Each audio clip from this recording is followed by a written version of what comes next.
दोस्तों नमस्कार। सीधे बोल में आप सभी का स्वागत है। लोकसभा में 3 नए क्रिमिनल लॉ बिल पास हो गए, जिसमें नाबालिग से रेप, मॉब लिंचिंग में फांसी, राजद्रोह कानून निरस्त कर दिए गए। 3 नए क्रिमिनल विधेयक लोकसभा में पास हो गए हैं। अब इसे राज्यसभा में रखा जाएगा। वहां से पास होने के बाद इसे मंजूरी के लिए राष्ट्रपति के पास भेजा जाएगा। जो अंग्रेजों के समय के कानून चल रहे थे उनमें संशोधन किया गया और तारीख पे तारीख देने वाला मामला जो चला करता था उस पर भी किसी हद तक विराम लगा दिया गया। इन बिलों को पेश करते हुए गृह मंत्री अमित शाह ने कहा कि अंग्रेजों के समय का राजद्रोह कानून खत्म किया गया। नाबालिग से रेप और मॉब लिंचिंग जैसे क्राइम में फांसी की सजा दी जाएगी। इससे लोगों में भय व्याप्त होगा और जो घटनाएं घट रही हैं उस पर निश्चित रूप से अंकुश लगेगा। सशस्त्र विद्रोह करने और देश की संपत्ति को नुकसान पहुंचाने पर भी अब जेल होगी। इससे अनावश्यक रूप से धरने प्रदर्शन जो हुआ करते थे उन पर भी किसी हद तक रोक लगेगी, क्योंकि राष्ट्र की संपत्ति नष्ट करने का अधिकार किसी को नहीं है। बात अपनी कह सकते हैं, लेकिन संपत्ति को जो नष्ट करने का एक नया तरीका निकला है, यह कानून बनने से उस पर भी किसी हद तक विराम लग जाएगा।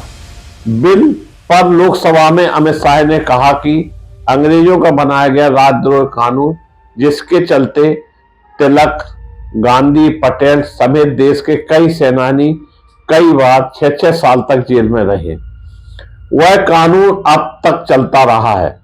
मैंने राजद्रोह की जगह उसे देशद्रोह कर दिया है, क्योंकि अब देश आजाद हो चुका है और देश को आजाद हुए एक लंबा समय भी हो चुका है।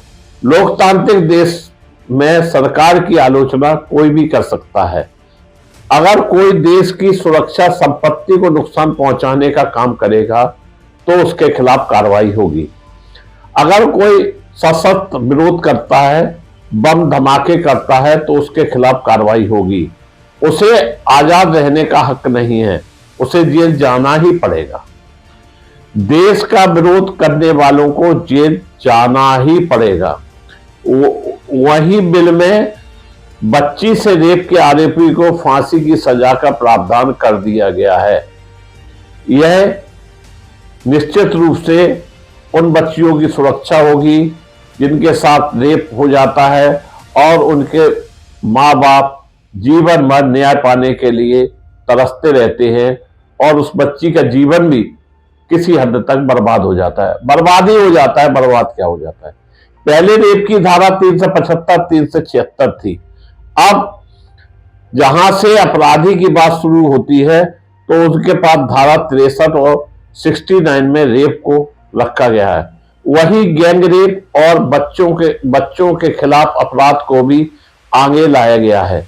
18 साल से कम उम्र की बच्ची से रेप में आजीवन कारावास की सजा का प्रावधान है। गैंग रेप के आरोपी को 20 साल तक की सजा या जिंदा रहने तक जेल होगी। मतलब निपट गए वो तो कायदे से, बाहर ही नहीं आ सकते हैं। प्रस्तावित कानून में गैर इरादा हत्या को भी 2 हिस्सों में बांटा गया है। अगर गाड़ी चलाते वक्त हादसा होता है, फिर आरोपी अगर घायल को पुलिस स्टेशन या अस्पताल ले जाता है तो उसे कम सजा दी जाएगी। हिट एंड किल केस में 10 साल की सजा मिलेगी। मॉब लिंचिंग में फांसी की सजा होगी। स्नैचिंग के लिए कानून नहीं था, अब कानून बन गया है। वहीं सिर पर लाठी मारने वाले को सजा मिलेगी।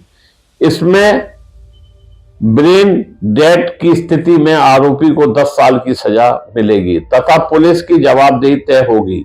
अब कोई गिरफ्तार होगा तो पुलिस उसके परिवार को जानकारी देगी। पहले यह जरूरी नहीं था। किसी भी केस में 90 दिनों में क्या हुआ है इसकी जानकारी पुलिस पीड़ित को देगी।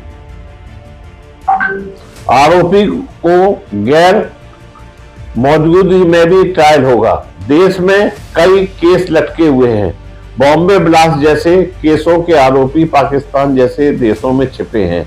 अब उनके यहां आने की जरूरत नहीं है।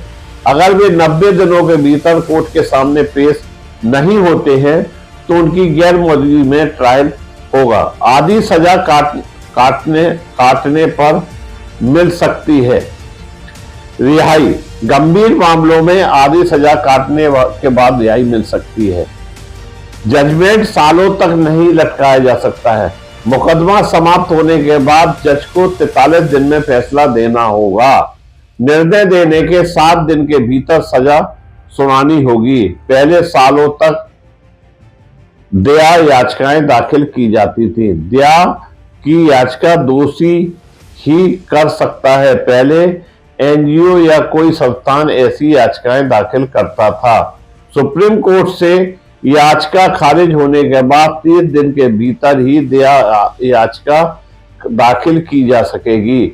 जो देश की एकता, अखंडता, सुरक्षा को खतरे में डालकर भय फैलाने का काम करता है उसे आतंकवादी माना जाएगा।